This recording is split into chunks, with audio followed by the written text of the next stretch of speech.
Berdasarkan peringatan dini cuaca yang dikeluarkan oleh Badan Meteorologi, Klimatologi, dan Geofisika, BMKG Stasiun Meteorologi El Tari Kupang, menyatakan bahwa kota Kupang berada pada masa peralihan musim dari musim kemarau ke musim hujan. Peralihan musim ini disebabkan oleh belokan angin serta didukung dengan suhu permukaan air laut yang hangat dan kemudian menyebabkan wilayah kota Kupang berpotensi terjadi hujan ringan hingga lebat disertai petir dan angin kencang.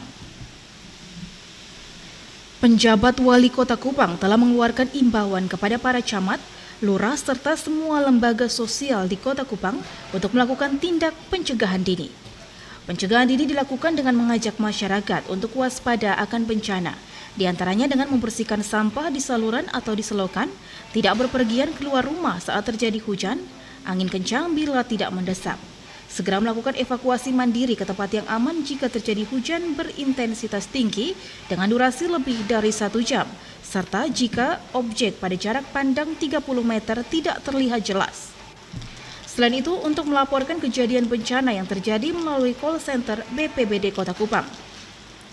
Untuk lebih memahami dan mengetahui bagaimana tindakan serta kesiapsiagaan dalam menghadapi bencana hidrometeorologi di Kota Kupang, ikutilah dialog Katong Bo Omong sesaat lagi.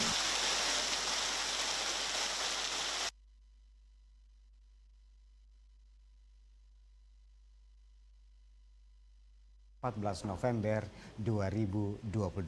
Dan seperti dalam prolog tadi, saudara, bahwa saat ini kita masuk dalam musim pancaroba, artinya bahwa kesiapsiagaan terhadap bencana itu kita harus lakukan dari saat ini. Dan untuk itu, saudara, dalam Katong Bo Omong edisi kali ini kami coba mengangkat topik Kota Kupang Siaga Bencana.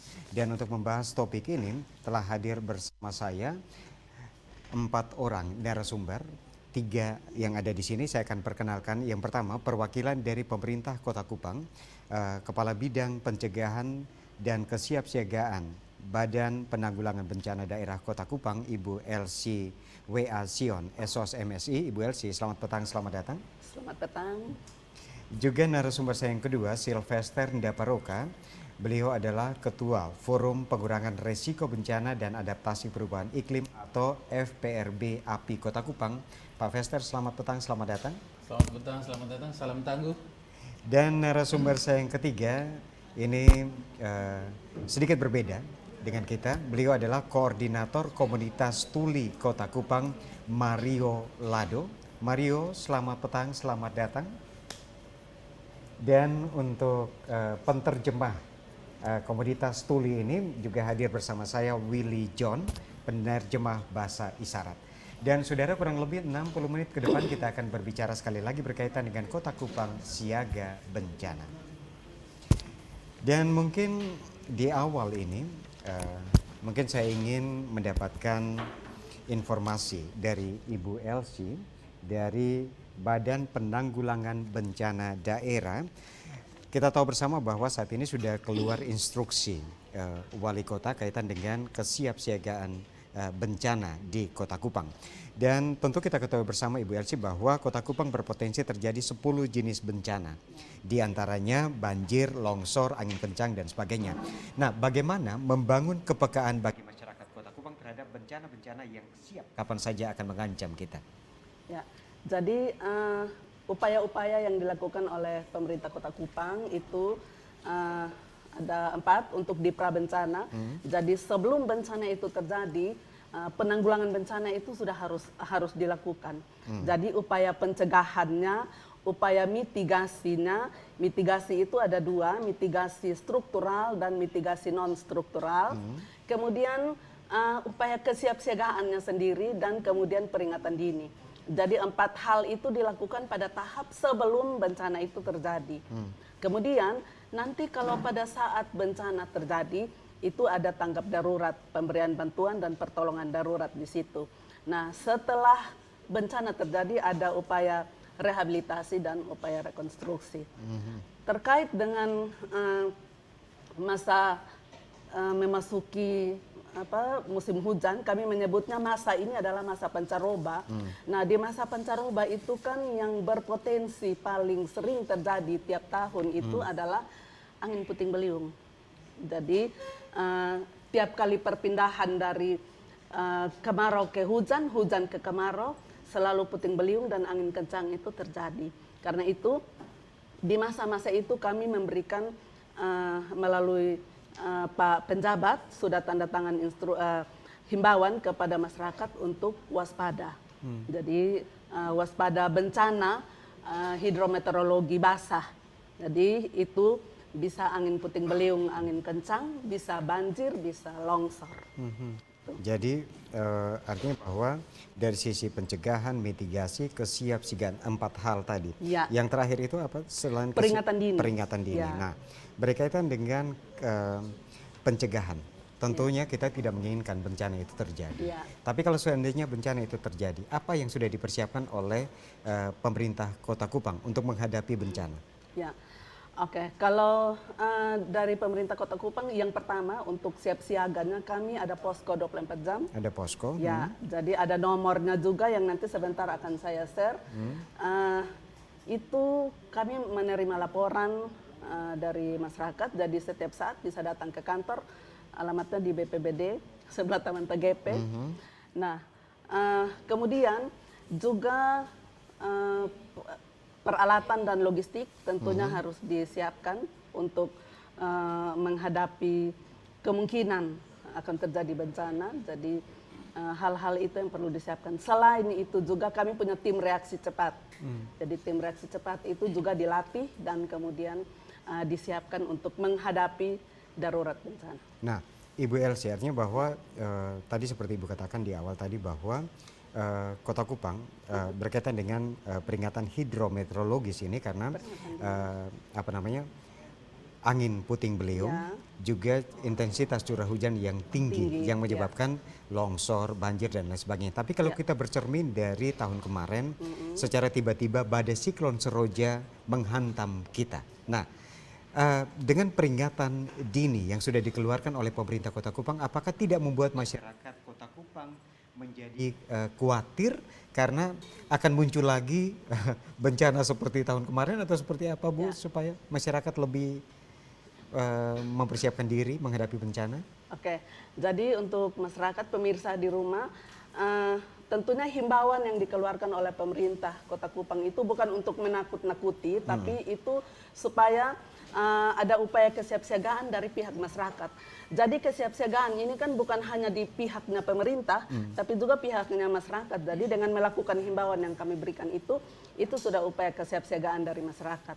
Nah, pada waktu lalu yang Seroja itu sebenarnya sudah ada peringatan dini sebelumnya. Sudah ada peringatan dini? Iya, jadi kami kan sebagai saluran, BPBD sebagai salah satu yang menyalurkan peringatan dini itu di H-2, H-1 itu sudah disebarluaskan, cuma memang kita masyarakat belum terlalu terbuka mata kita terkait dengan upaya-upaya peringatan dini yang diberikan.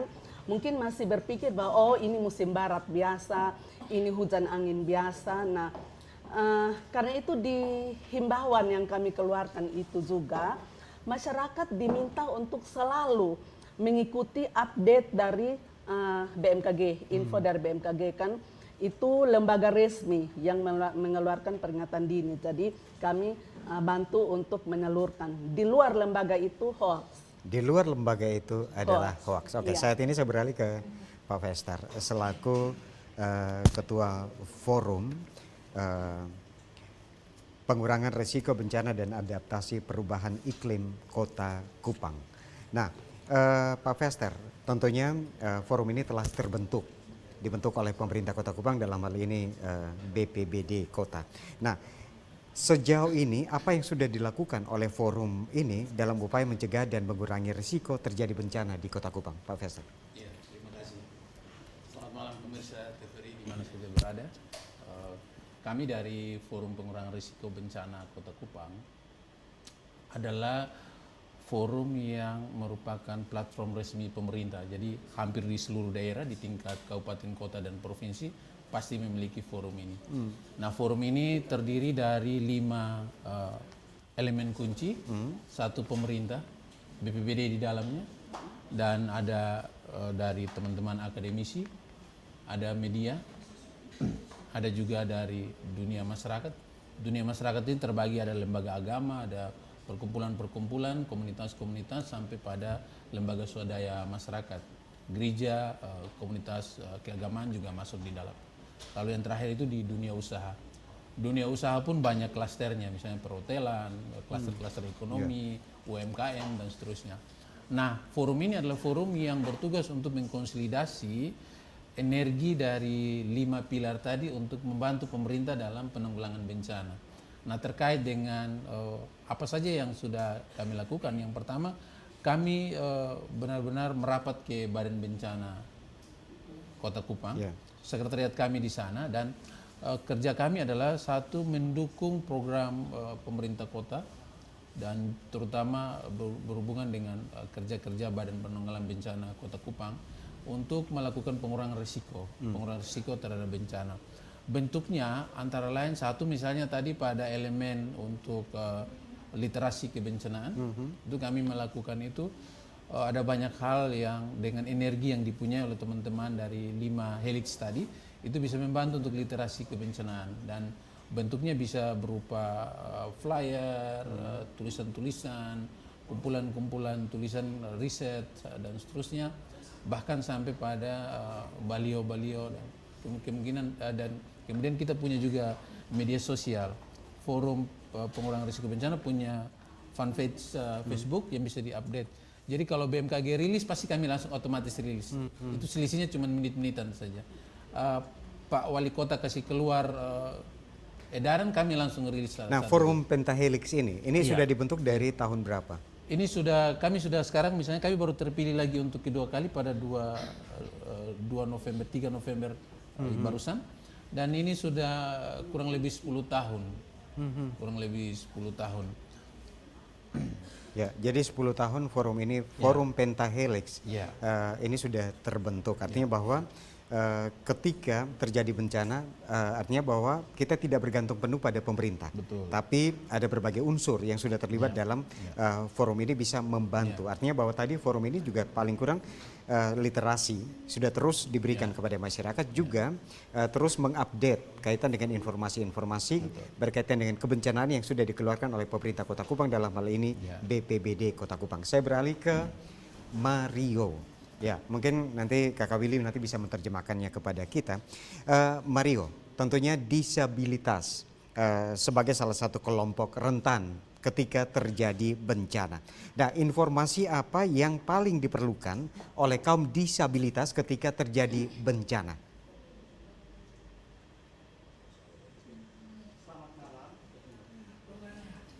Saya mewakili dari komunitas Tuli Kupang. Sebelumnya, banyak disabilitas yang belum paham tentang bencana. Banyak yang tidak tahu.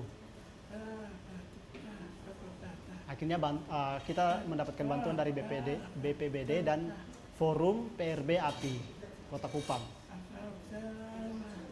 Jadi saya harus berusaha supaya teman-teman tuli tahu tentang. Saya biasanya update informasi dari BMKG, tapi bahasanya tinggi. Nah, baliho-baliho yang dipasang juga bahasanya tinggi. Jadi teman-teman tuli itu tidak mengerti, karena salah satu kekurangan teman tuli adalah minimnya kosakata. Yang kedua, iklan. Kalau tidak ada gambar, itu teman tuli tidak bisa mendengar, itu salah satu. Jadi kesulitannya adalah dulu semuanya hanya ada di iklan atau pakai radio. Nah, itu kesulitan atau tantangan dari teman tuli. Kita kesulitan mendapatkan informasi. Oke. Nah, saat ini karena Mario katakan bahwa informasi-informasi dari BPBD dan dari Forum Pentahelix ini, Mario langsung teruskan ke teman-teman disabilitas khusus tuli. Nah, kaitan dengan keluhan tadi bahwa bahasa yang dipergunakan terlampau tinggi. Juga bahasa gambar ini masih sangat kurang. Kalau bahasa gambarnya mungkin lebih memudahkan mereka untuk menerjemahkan itu. Nah, bagaimana Ibu Elsie atau Pak Fester bisa menjawab ini? Oke.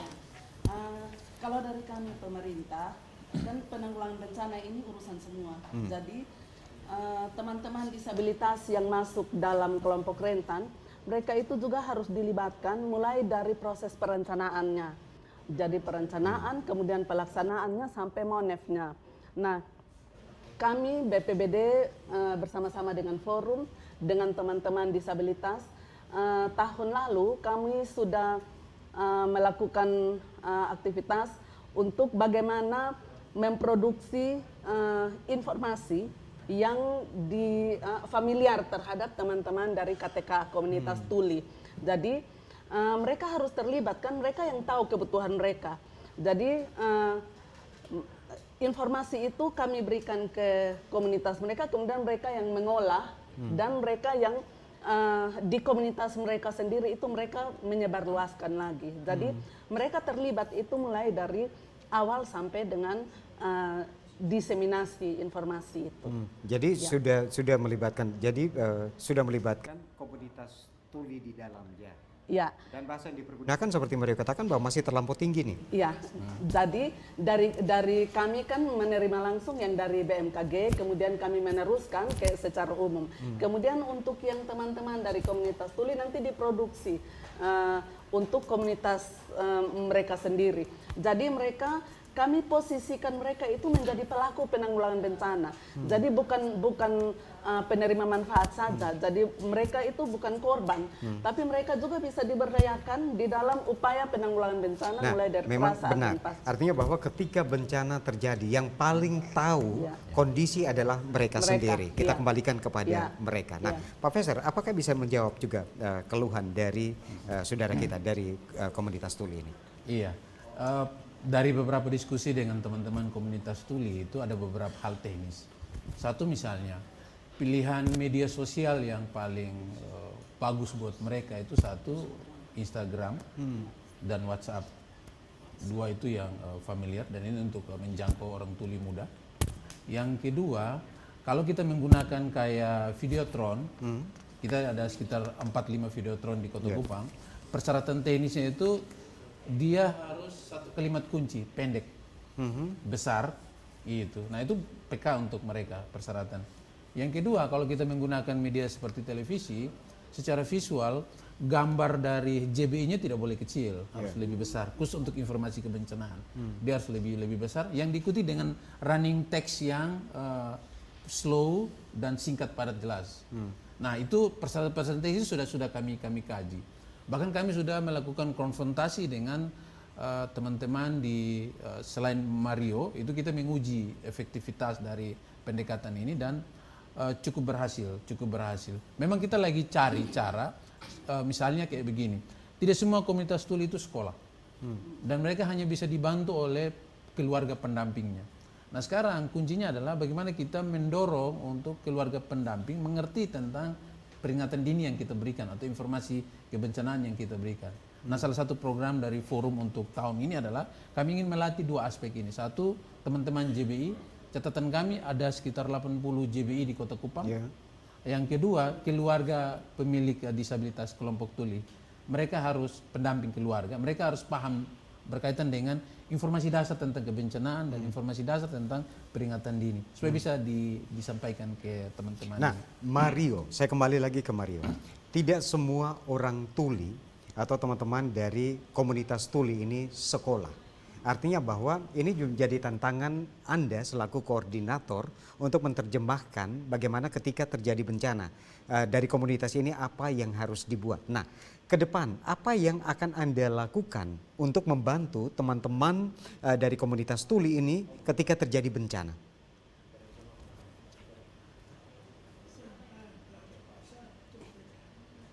Yang pertama saya membutuhkan banyak informasi lebih lagi, dan juga teman-teman JBI itu kita diberikan fasilitas untuk kita karena sumber informasinya itu dari kita teman JBI, dan akhirnya bahasa yang contoh bahasa yang di TV itu dibuat lebih sederhana lagi, dibuat singkat lagi, atau setidaknya video khusus teman tuli itu dibuat lebih kesimpulan, jadi teman-teman tuli bisa paham. Dan juga memakai sosial media seperti Facebook, Instagram, dan WhatsApp. untuk Kota Kupang. Itu yang membuat kita merasa nyaman. Nah, sampai sejauh ini, Mario, sampai sejauh ini apa yang sudah Anda berikan untuk komunitas Anda? Mungkin edukasi seperti apa yang sudah Anda berikan kaitan dengan bencana ini kepada komunitas Anda? Saya pernah memberikan pelatihan tentang bencana. Contoh, cara kalau misalnya ada gempa, waktu itu saya menjadi perwakilan untuk belajar, terus saya ajarkan kembali yang saya terima ke teman-teman komunitas tuli. Nah, pernah juga dulu di sekolah juga saya memberikan itu. Nah, apakah semua teman-teman yang ada di komunitas tuli ini bisa menerima bahasa yang Anda berikan? Karena tidak semua sekolah nih. Ya, semuanya bisa karena Kamario menggunakan bahasa Bisindo atau bahasa isyarat Indonesia. Itu bahasa yang sehari-hari digunakan teman tuli. Supaya teman-teman tuli bisa paham. Oke. Dan itu bahasa yang untuk semua teman tuli bisa paham juga, umum. Oke. Nah, saya kembali ke Ibu Elsie. Tentunya saat ini kita ada 6 kecamatan di Kota Kupang. Nah, apakah BPBD Kota atau pemerintah Kota Kupang telah melakukan pemetaan daerah rawan bencana di Kota Kupang, Bu? Ya, kalau terkait pemetaan rawan bencana, kami punya dokumen kajian risiko bencana 2017-2021 memang sudah daluarsa. Saat ini kami dalam proses finalisasi dokumen yang baru 2022-2026, karena tentunya kalau kita membuat pemetaan terkait dengan risiko bencana itu setiap tahun kan dia berubah-berubah. Jadi ancamannya mungkin tetap, tapi kerentanan dan kapasitasnya setiap tahun itu berubah. Jadi artinya itu mempengaruhi risiko bencana yang ada. Kerentanan setiap tahun berubah. Ya, Berubahnya seperti apa, Bu? Ya, jadi bisa saja pertambahan penduduk itu merupakan salah satu unsur kerentanan. Pembangunan rumah-rumah, tutupan lahan ini semakin banyak juga, itu salah satu unsur kerentanan. Dari 6 kecamatan yang ada di Kota Kupang, yang paling rentan terhadap bencana ketika misalnya hujan dengan intensitas tinggi, tentu ada banjir, ada longsor. Yang paling rawan dari 6 kecamatan di Kota Kupang ini kecamatan mana, Bu? Ya, jadi dia bervariasi. Bervariasi. Ya, jadi kalau misalnya kalau untuk longsor, banjir itu area-area Oebufu, TDM itu rawan. Jadi kami punya relawan di hampir semua kelurahan itu. Jadi kalau sudah hujan intensitas tinggi, durasi lama, itu sudah grup-grup WA relawan itu sudah dikasih peringatan untuk memperingatkan masyarakat yang ada di bantaran kali itu. Jadi itu kalau untuk Oebobo itu dia rawan banjir longsor. Kalau di Fatululi itu juga banjir genangan. Lalu untuk longsor itu di Mantasi, di Bakunase 2, di Air Nona. Kemudian kalau angin itu di hampir semua wilayah Kota Kupang. Itu. Jadi angin semua wilayah Kota Kupang. Untuk longsor dan banjir ini sudah ada titik tertentu. Sudah ada yang paling parah itu Oebufu dan TDM. Ya, Oebufu, TDM. Oebufu itu di Kampung Amanuban. Itu kan kita sekarang ini ada relokasi. Jadi banyak di wilayah itu yang masuk dalam program relokasi pemerintah saat Seroja waktu lalu. Jadi dibuatkan hunian tetap di Manulai 2. Oke, jadi sudah ada relokasi bagi saudara-saudara kita yang berada di bantaran kali, khususnya yang tinggal di sekitar Oebufu dan TDM. Ya, dengan ada beberapa lokasi rawan longsor lagi. Itu belum yang banjir. Kalau banjir genangan juga terdeteksi di beberapa titik. Kemudian banjir rob juga kalau gelombang pasang itu kan menimbulkan banjir rob. 2014 itu kami sempat tanggap darurat banjir rob di pesisir, di Pasir Panjang itu. Ya. Oke. Nah, saya kembali ke Pak Vester. Tentunya Forum Pentahelix tadi ini sudah bekerja, artinya bahwa sudah 10 tahun bekerja, dan ini periode kedua di tangan Pak Vester dan teman-teman. Kalau kita bicara satu periode ya. Oke. Ya, kalau kita bicara kaitan dengan tantangan, tentu Pentahelix ini memang sebagai perpanjangan tangan dari pemerintah. Karena sekali lagi bahwa ketika terjadi bencana, pemerintah tidak mungkin akan bekerja sendiri. Kita membutuhkan berbagai elemen masyarakat yang terlibat di dalamnya untuk menanggulangi bencana tadi. Nah, tantangan terbesar apa yang Pak Fester dan teman-teman rasakan, atau mungkin karena ini harus mengumpulkan berbagai unsur akademisi, pelaku usaha, forum masyarakat dan lain sebagainya. Tantangan terbesarnya apa sih Pak Fester? Ya, tantangan terbesarnya adalah pada sisi konsolidasinya, karena pilar dunia usaha misalnya itu kan ada banyak kelompok di sana, kelompok perhotelan, kelompok retail, kelompok katakanlah bahkan teman-teman UMKM itu juga punya kelompok-kelompok, dan media misalnya itu ada kelompok televisi, ada kelompok online, ada kelompok mainstream ya kayak AJI sendiri, PWI sendiri kayak gitu-gitu. Nah, bagaimana bisa kita tarik ke teman-teman ini untuk sama-sama berkolaborasi. Nah, di situ sebenarnya ada pada level tantangan selain konsolidasi tadi itu pada paradigma. Menganggap urusan bencana itu penting pada aspek tanggap darurat.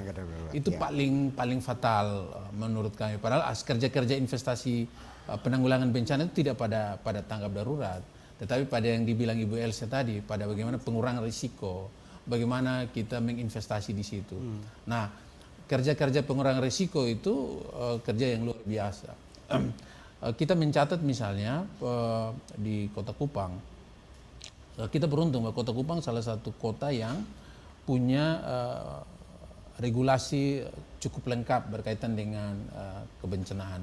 Ada perdanya, ada kajian risiko bencananya, ada sejumlah dokumen rencana kontingensi. Nah, memang ada PR di bagian situ, bagaimana dokumen rencana kontingensi ini dibuat lagi karena sudah selesai. Misalnya atau kita bicara cuaca ekstrim hari ini, Kota Kupang belum punya rencana kontingensi cuaca ekstrim. Rencana kontingensi cuaca ekstrim ini adalah menjadi rencana operasi jika terjadi bencana terkait dengan cuaca ekstrim, gitu. Nah, di bagian situ itu menjadi penting. Nah, itu urusan pilar mana? Itu urusan teman-teman di pemerintah, terutama di penganggarannya. Jadi kerja investasi tadi menurut kita adalah dipastikan regulasi mana yang perlu ada, dan paling dibutuhkan satu rencana kontingensi diikuti dengan penganggaran yang memadai terkait dengan belanja legislasi tadi. Tidak cukup dengan perda penanggulangan bencana. Nah, itu di bagian itu jadi tantangan di paradigma. Ya. Kalau tidak clear di bagian situ, maka pemerintah hanya menganggarkan tentang bantuan untuk tanggap darurat saja. Gitu. Nah, padahal urusan-urusan pembiayaan di lain yang investasi tadi menjadi penting. Yang berikut menurut saya juga bagaimana memastikan misalnya dunia kampus, Undana, Unkris dan seterusnya, itu ada ribuan orang yang beraktivitas di sebuah kampus yang luasannya tidak besar. Jika terjadi bencana, apa yang perlu dilakukan? Kita ingin mendorong kampus tangguh di bagian situ. Dan ini pekerjaan yang luar biasa untuk bagaimana menggandeng kampus misalnya untuk benar-benar memitigasi dirinya, mempersiapkan dirinya menghadapi bencana. Kampus-kampus banyak di daerah rendahan misalnya, Unkris dan seterusnya. Tapi juga ada kampus-kampus di wilayah atas yang juga tadi yang Ibu Elsa bilang ada di wilayah yang cukup rentan berkaitan dengan angin kencang puting beliung. Daerah Liliba yang merupakan potensi di mana sering terjadi angin kencang puting beliung itu pusat kampus. Tapi kampus sendiri perlu menyadari dirinya misalnya untuk memastikan. Saya setuju misalnya kami menemukan misalnya ada kampus seperti Poltekkes, Kemenkes itu sudah punya mata kuliah penanggulangan bencana. Jadi ada itu 2 atau 3 SKS di sana. Nah, tapi tidak cukup dengan ada mata kuliah itu. Nah, bagaimana melakukan drill simulasi seperti yang tadi Maria bilang, kita drill simulasi terus. Nah, itu tantangannya.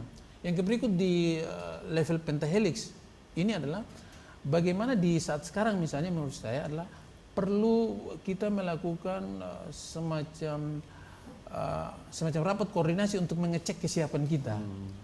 Contoh misalnya dari dunia usaha, berapa stok pangan yang tersedia jika terjadi, berapa stok obat-obatan yang tersedia, berapa stok shelter atau bahan-bahan untuk bisa sekedar selimut dan seterusnya yang tersedia hari ini. Kita tidak punya data.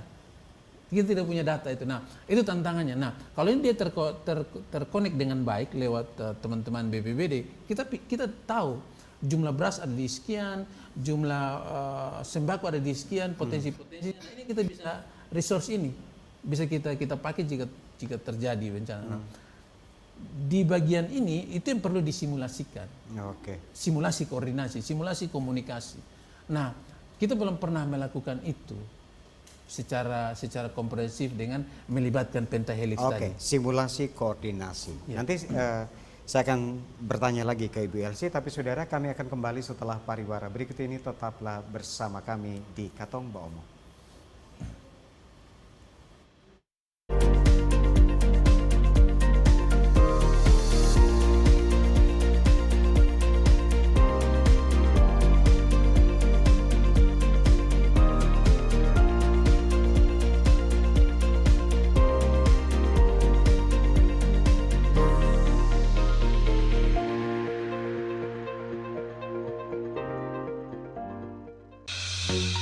Halo Sobat Digital, kenapa ya harus nonton siaran TV digital?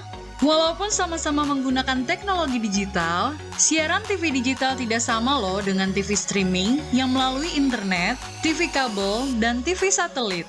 Siaran TV digital adalah bukan TV streaming yang menggunakan kuota internet, bukan TV kabel yang membayar iuran setiap bulannya, dan bukan TV satelit yang menggunakan antena parabola.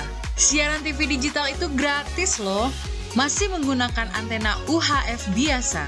Bila televisi di rumah kamu masih analog, pasangkan set-top box dengan teknologi DVB T2.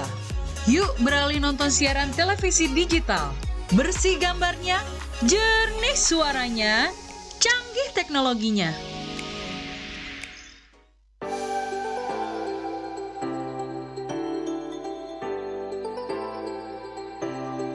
Halo Sobat Digital, gak enak kan kalau kamu nonton TV gambarnya masih bersemut seperti ini? Tambahkan set-top box di perangkat analog kamu untuk menonton siaran TV digital. Beli set-top box bisa di toko online atau di marketplace. Bisa juga beli di toko elektronik sekitar tempat tinggal kamu. Cara pemasangan set-top box agar perangkat analog kamu dapat menangkap siaran TV digital berikut caranya. Sambungkan kabel RCA berwarna kuning, merah, dan putih sesuai warnanya pada set-top box juga pada perangkat analog kamu.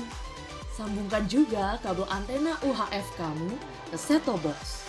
Lalu sambung kabel power set-top box pada sumber listrik. Nyalakan set-top box menggunakan remote. Pilih menu AV pada perangkat analog kamu. Saat muncul menu panduan instalasi, pilih channel search atau pencarian siaran.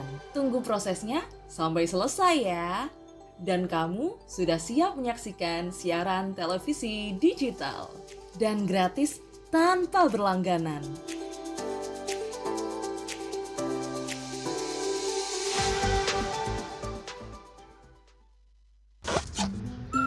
Kanan dikit, kanan dikit. Geser lagi. Deso.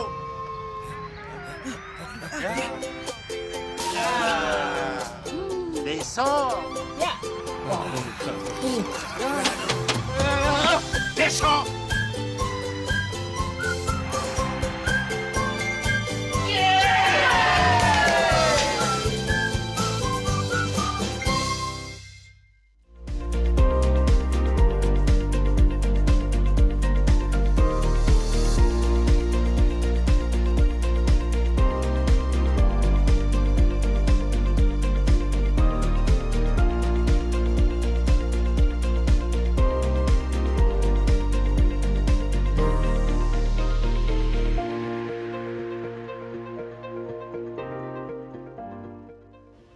Ya, terima kasih Anda masih terus memilih bersama kami di Katong Baomong. Dan mungkin tadi sebelum kita pariwara tadi, Ibu Elsie, ini dari Pentahelix atau Forum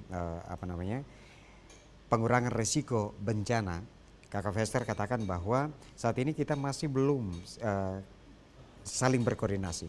Artinya bahwa simulasi koordinasi itu kita perlukan untuk bagaimana memitigasi kaitan dengan kebencanaan. Nah, untuk menjawab ini, apa yang akan dilakukan oleh pemerintah Kota Kupang? Karena saat ini sekali lagi pemerintah Kota Kupang telah mengeluarkan peringatan kaitan dengan bencana hidrometeorologis tadi. Maelsi. Ya, jadi seperti tadi yang sudah dikatakan oleh Pak Fester bahwa semua simulasi, koordinasi dan lain-lain itu harusnya ada di dalam satu dokumen rencana kontingensi. Jadi dokumen rencana kontingensi itu dia membagi peran di situ. Jadi akan terbaca peran-peran OPD maupun helix-helix yang lain itu ada di dalam dokumen itu. Tapi itu harus disimulasikan. Jadi semua pihak itu tahu peran mereka ketika disimulasikan itu, mereka tahu sehingga ketika terjadi mereka sudah tahu posisi mereka itu ada di mana. Nah, terkait dengan koordinasi BPBD perwakilan pemerintah Kota Kupang, kami punya 3 fungsi. Jadi fungsi yang pertama fungsi koordinasi, kemudian fungsi pelaksana dan fungsi komando. Fungsi komando itu dilaksanakan ketika tanggap darurat bencana. Nah, dalam kaitan dengan fungsi koordinasi, BPBD juga menjadi sekretariat dari Forum Pengurangan Risiko Bencana. Kebetulan saya juga sebagai sekretarisnya, jadi bergandengan tangan untuk melakukan koordinasi dengan helix-helix yang lain selain dengan helix pemerintah. Dalam hal ini BPBD dan OPD-OPD yang lain terkait dengan penanggulangan bencana. Berbicara tentang helix dunia usaha, sebenarnya itu juga ada di dalam kendali, ada OPD terkait yang mengurus itu, misalnya Perindak. Jadi mereka juga masuk di dalam forum pengurangan risiko bencana. Jadi kalau kita simulasikan dengan benar pada saat pra bencana, maka pada saat bencana kita tidak gagap. Nah, kelemahan kita adalah penanggulangan pra bencana itu masih dilihat sebelah mata, belum dianggap sebagai itu investasi. Nah, ketika pra bencana itu dilihat sebagai investasi, maka itu akan menghemat sekian anggaran yang harus keluar pada saat tanggap darurat dan bahkan pasca rehabilitasi dan rekonstruksi itu, karena penanggulangan bencana itu sudah dilakukan sebelum bencana itu terjadi. Nah, jadi waktu lalu setiap tahun itu kami ada rapat-rapat koordinasi. Jadi rapat koordinasi itu ya semua unsur itu dipanggil. Tapi memang untuk lebih idealnya itu kami harus mensimulasikan seperti yang Pak Fester katakan, mensimulasikan dokumen rencana kontingensi yang sudah disusun bersama oleh 5 helix itu. Nah, sehingga tahu peran-peran. Jadi masing-masing tahu perannya ya, ketika terjadi bencana. Karena rencana kontingensi itu kan dia satu ancaman, satu rencana. Jadi tidak banjir lalu dia campur dengan longsor, tidak. Jadi banjir bicara sendiri, angin puting beliung bicara sendiri, siapa bertugas apa itu ada di dokumen itu. Nah, kalau dia menjadi dokumen mati yang ada di lemari itu tidak berguna. Jadi harus disimulasikan oleh pemeran yang ada di dalam dokumen itu. Nah, itu kan butuh investasi untuk kita melakukan kegiatan-kegiatan itu. Jadi pra bencana jangan dilihat sebelah mata, tapi merupakan investasi ketangguhan kota. Investasi ketangguhan kota. Saya ke Mario. Mario, artinya bahwa saya meyakini bahwa ketika terjadi bencana, kita ambil contoh ketika terjadi bencana Seroja, pasti ada diskriminasi yang dirasakan oleh komunitas Anda.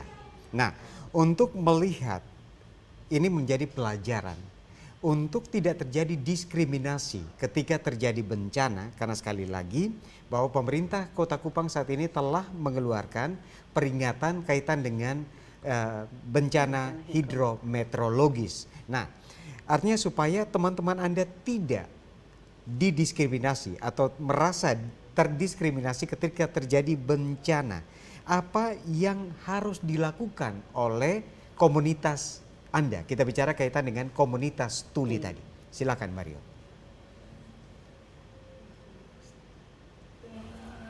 berapa bulan tahun lalu waktu bencana Seroja, banyak teman-teman tuli yang tidak tahu tentang Seroja. Karena teman-teman tuli melihat, oh itu seperti angin yang biasa. Banyak teman-teman tuli yang malah berkumpul di rumah kayak duduk-duduk ngobrol begitu. Akhirnya orang tua yang kayak, ayo masuk rumah, ini lagi bencana sekarang. Nah, teman tuli bilang, kita tidak tahu ada bencana sekarang. Nah, dan itulah kelemahan kita karena kita adalah disabilitas teman tuli. Akhirnya saya langsung memberikan informasi dalam grup. Saya bertanya ke teman-teman, apakah kalian merasa ada bencana? Teman-teman merasa bilang tidak ada, kita lihat seperti biasa saja. Oh, ternyata setelah munculnya berita, kita baru tahu, oh ternyata memang benar ada bencana. Tapi sebelum itu, ya, kita belum tahu cara mendapatkan informasi prabencana itu dari mana. Akhirnya dari teman-teman BPBD dan forum akhirnya sudah membantu kami untuk membuat seperti iklan atau baliho atau TV. Nah, sudah ada suara, ada penerjemah juga. Akhirnya semua berkolaborasi. Nah, kita yang menontonnya, kita teman tuli, kita mengetahui itu dari TV atau JBI.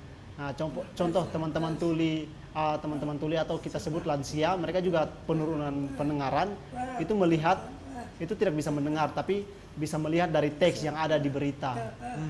Nah, akhirnya dari TVRI juga sudah menyediakan atau memfasilitasi kami penerjemah. Sekarang kita teman tulis sudah tahu informasi tentang sebelum terjadinya bencana, kita sudah bisa mendapatkan. Jadi ini memang sangat disayangkan. Artinya bahwa ketika terjadi bencana Seroja, kita flashback kembali ke belakang bahwa kita masyarakat Kota Kupang waktu itu kita semua dalam situasi yang tidak terlalu menguntungkan kita. Tapi teman-teman, seperti Mario katakan bahwa kami tidak tahu bahwa ini ada bencana. Nah, artinya bahwa ini kerja keras bukan hanya pemerintah tapi dari Pentahelix ini juga paling kurang kita harapkan ada informasi-informasi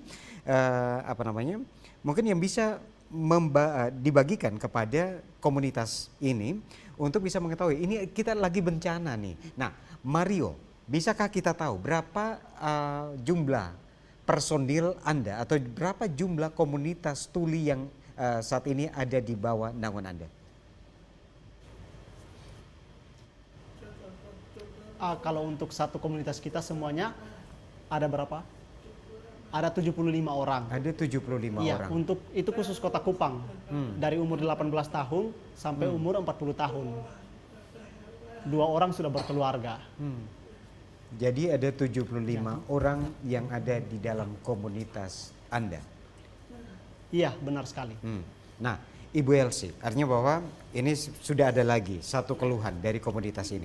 Tapi untuk masyarakat Kota Kupang, ketika ada peringatan dini, artinya bahwa pemerintah Kota Kupang berharap bahwa ketika terjadi bencana, ya tidak menimbulkan kerugian baik material maupun moral yang dirasakan oleh masyarakat Kota Kupang. Nah, untuk mempersiapkan supaya masyarakat, artinya bahwa mitigasi itu perlu kita terus-menerus sosialisasikan kepada masyarakat. Nah, untuk masyarakat Kota Kupang, apa yang harus dilakukan untuk mengantisipasi terjadinya tadi bencana hidrometeorologis ini? Ya, jadi kalau terkait dengan bencana hidrometeorologis, yang pertama angin. Ya, angin tentunya kalau waktu lalu kena angin dan atap terangkat, ya pembangunan kembali itu harus lebih kuat lagi. Jadi menyesuaikan dengan ancaman yang ada, itu yang pertama angin. Kemudian terkait dengan banjir.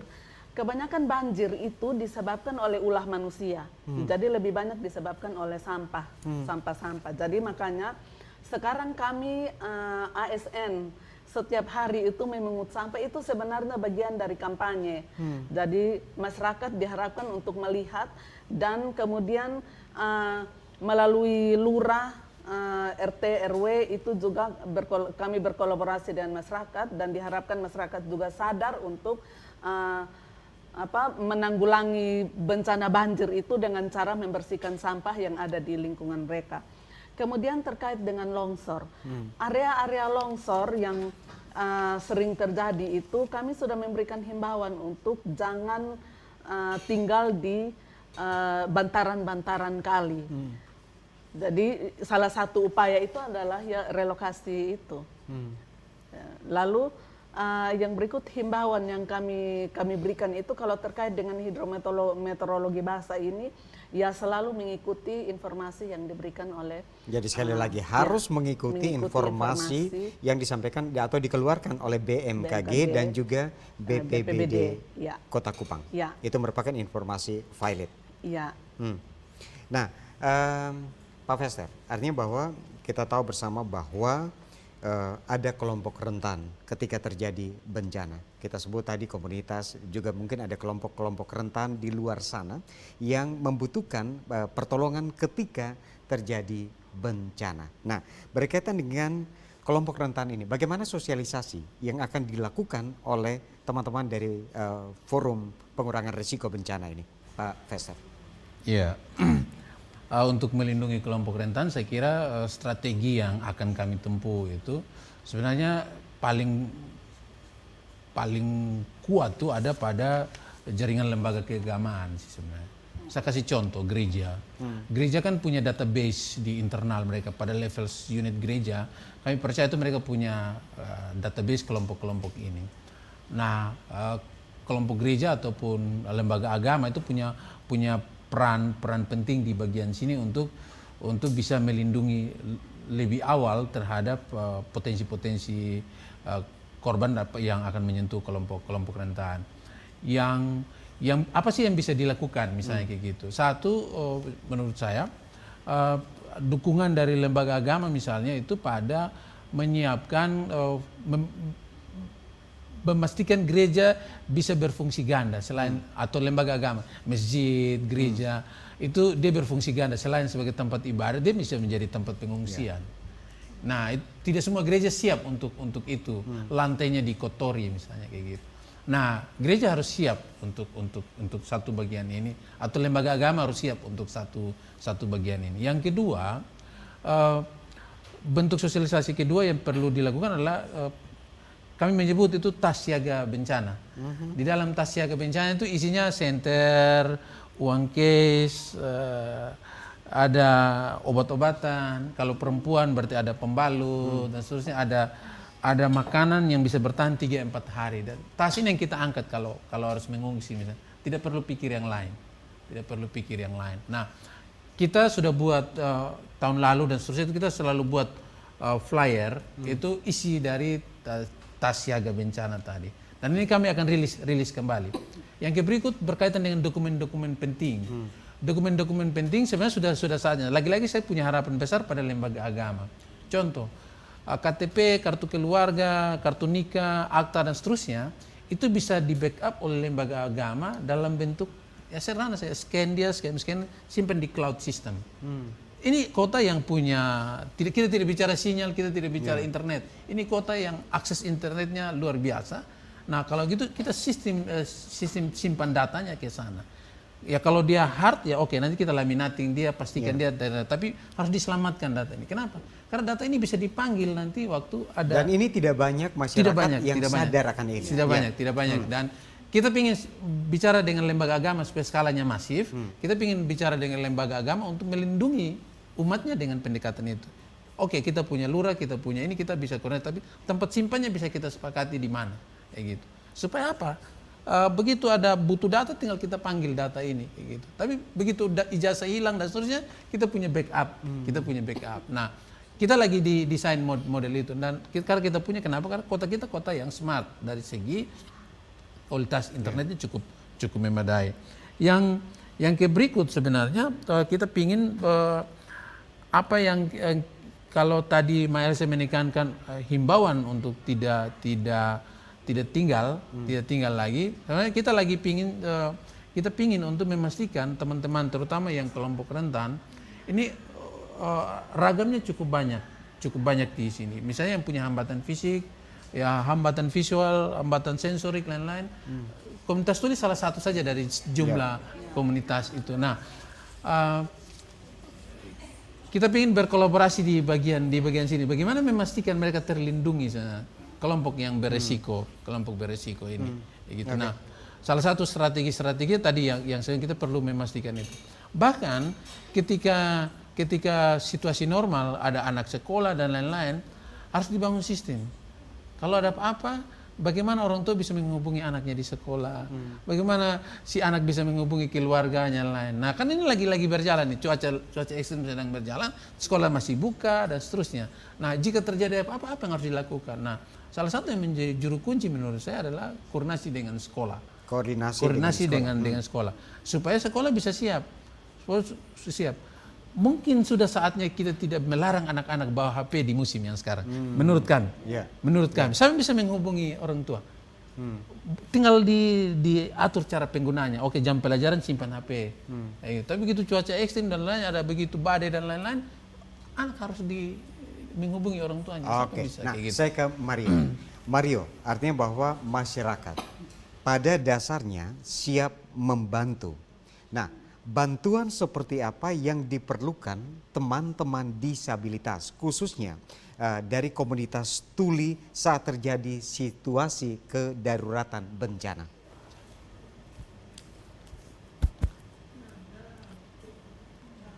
Saya paling dibutuhkan itu pendamping seperti salah satunya juru bahasa isyarat, sebab kalau saat bencana datang itu semuanya panik. Jadi kita juga ikutan panik karena kita selain panik kita juga bingung mau bertanya ke siapa. Nah, yang bisa memberikan informasi adalah kita teman-teman juru bahasa isyarat. Jadi yang paling diperlukan yang mendesak saat ini adalah juru bahasa isyarat. Nah, kaitan dengan ini, artinya bahwa pemerintah Kota Kupang akan siap seperti apa yang diinginkan oleh teman-teman disabilitas khusus komunitas tuli ini?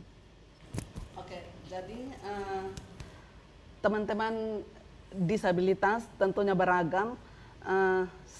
Pada saat prabencana itu kan kami memberikan pelatihan, kemudian simulasi. Saya juga pernah simulasi di tempatnya Pak Mario di sekolah, itu beragam disabilitas di sana. Nah, yang kami tekankan di sini adalah unsur terkecil dari masyarakat itu adalah keluarga. Nah, di dalam keluarga itu kan tentunya mereka punya, kalau ada anggota keluarga yang disabilitas, tentunya mereka harus berbagi peran. Jadi ketika terjadi bencana, BPBD tidak mungkin pergi dan menolong. JBI juga kan ada di rumah mereka. Jadi anggota keluarga itu yang harus berbagi peran untuk bagaimana mereka Jadi menolong. anggota keluarga itu sangat berperan terhadap komunitas tuli ini ketika terjadi bencana. Nah, saya tidak punya waktu banyak, tapi saya ingin memberikan waktu mungkin 1 menit untuk IBLC sebelum saya tutup. Sebagai closing statement berkaitan dengan peringatan hidrometeorologis yang sudah dikeluarkan oleh pemerintah Kota Kupang ini. Apa yang harus dipersiapkan oleh masyarakat Kota Kupang? Kita tidak menginginkan bencana itu terjadi, tapi kalau seandainya terjadi, apa yang harus dipersiapkan oleh masyarakat kota? Oke, jadi seperti yang tadi sudah dikatakan tentang tas siaga itu, dalam bencana hidrometeorologi basah khususnya kan nanti akan ada angin, hujan yang mungkin intensitas tinggi, jadi perlu kita punya persediaan, minimal persediaan makanan untuk 3 hari itu. Jadi masing-masing kita harus punya tas siaga. Di dalam tas siaga itu ada persediaan makanan, ada senter, ada uang secukupnya, dan lain-lain itu untuk menanggulangi ketika pemerintah belum sampai. Jadi ketika pemerintah belum sampai, masyarakat sudah mempersiapkan diri. Pak Faisal, 1 menit untuk Anda. Saya kira yang kunci adalah koordinasi basis tadi. Koordinasi basis karena di level basis itu adalah terkecil kalau hitungan kami ada RT 20-30 KK. Kalau di gereja berarti dia rayon 20-30 KK. Kalau dia solid justru tanggung sharing kapasitasnya akan jalan. Jadi selain tadi yang dibilang Ibu Else, penting untuk unit keluarga, tapi kumpulan beberapa keluarga tadi itu di skala rayon RT itu kalau dia solid itu sangat membantu. Nah, Mario, untuk komunitas Anda sendiri sebagai closing statement untuk teman-temanmu yang ada di luar sana, apa yang akan Anda sampaikan berkaitan dengan saat ini kita sudah masuk masa pancaroba, peringatan sudah dikeluarkan oleh pemerintah Kota Kupang berkaitan dengan kesiapsiagaan kita kaitan dengan ancaman bencana ini. Apa yang akan Anda sampaikan untuk teman-teman? Saya yang paling penting itu adalah informasinya harus inklusif dan jika ada berita tentang prabencana ini, JBI juga harus diperbesar lagi agar saya dan teman-teman saya bisa mendapatkan informasinya dengan mudah.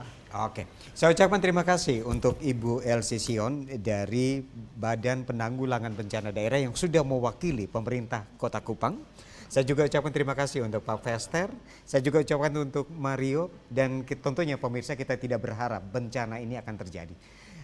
Tapi ketika bencana ini terjadi, seperti yang sudah disampaikan oleh narasumber kita, bahwa kita saling bersinergi. Ya, dan saat ini kita juga perlu sadar diri ketika kita ada di bantaran kali, mungkin intensitas hujan kita rasa sudah mulai tinggi, sebaiknya kita mengungsi. Dan paling kurang sekali lagi, koordinasi terus dilakukan supaya tidak menimbulkan kerugian fisik maupun kerugian material. Saudara, perbincangan dalam Potong Omong edisi kali ini. Atas nama kerabat kerja yang bertugas, saya John Hayun ucapkan terima kasih, selamat malam dan sampai jumpa.